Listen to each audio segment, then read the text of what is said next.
Civil Society Forum for the Western Balkans Summit Series.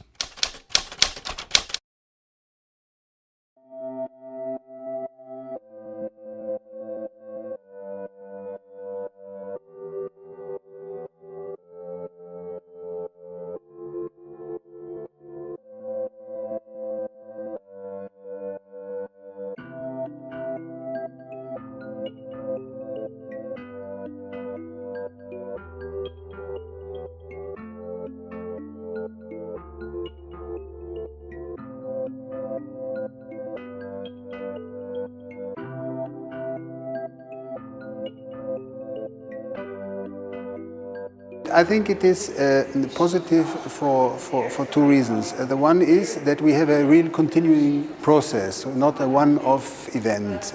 The second reason, which I find very important, is that we have a true also ownership in the region. So this is something where the countries of the region are working together.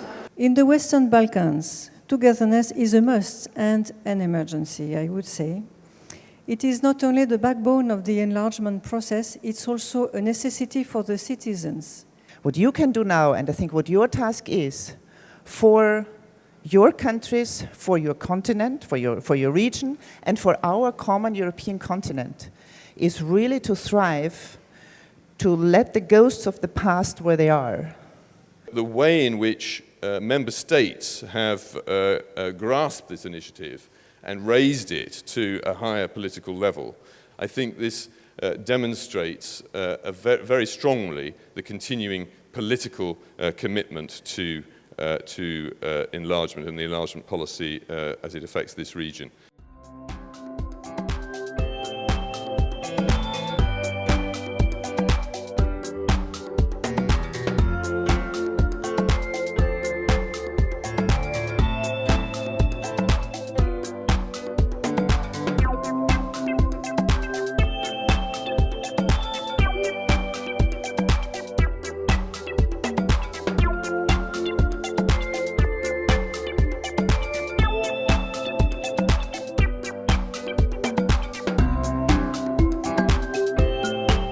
There are certain technical areas where civil society can contribute. This is like bilateral disputes, youth, migration, and there will be probably, if this is like formulated in an interesting and positive, constructive way, there will be actions evolving from Paris.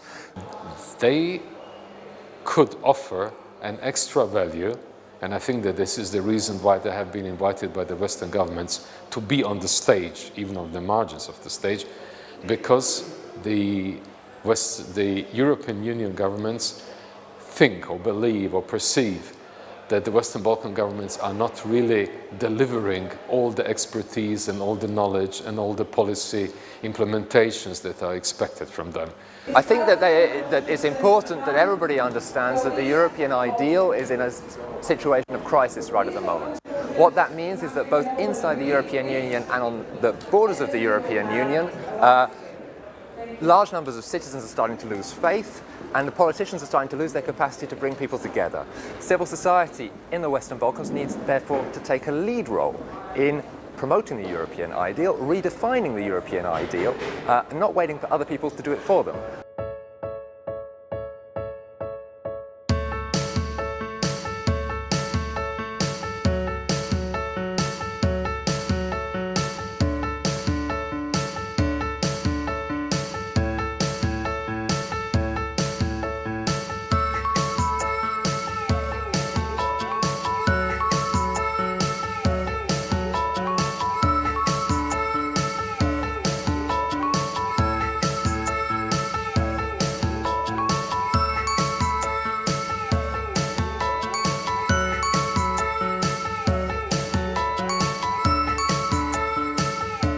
I think I could probably send a very strong message that the civil society is exactly the pro-European actor and the pro-European element in our societies, which they can also count on for the European project, for the enlargement project. I expect more focus on democratization and state building and institution building, because as we know, in the Balkans and in other states, the strong institutions, strong democratic institutions are really important.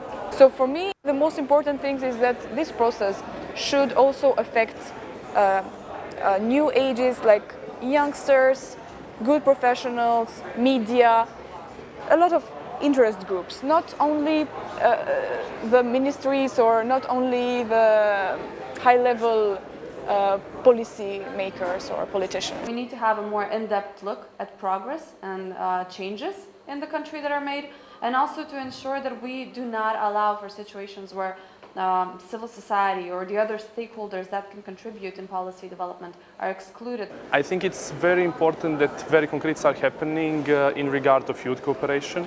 I really hope that finally the agreement on the establishment of Regional Youth Cooperation Office will be signed. If this is going to be first concrete step in the process of regional youth cooperation, it is very important.